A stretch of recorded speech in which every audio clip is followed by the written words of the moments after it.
తిథులు వాటి ఫలితములు.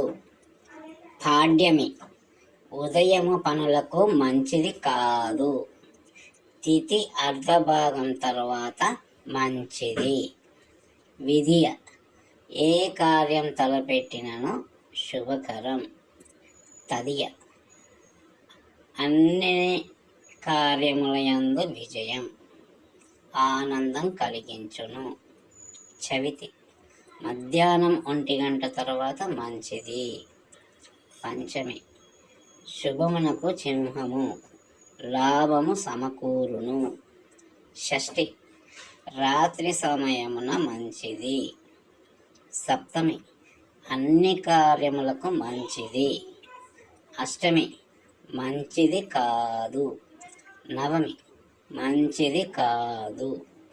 దశమి అన్ని కార్యములకు మంచిది. ఏకాదశి అన్ని కార్యములకు మంచిది.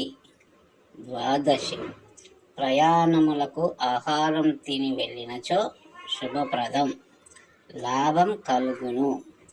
త్రయోదశి అన్ని కార్యములయందు విజయం కలుగును. చతుర్దశి మంచిది కాదు.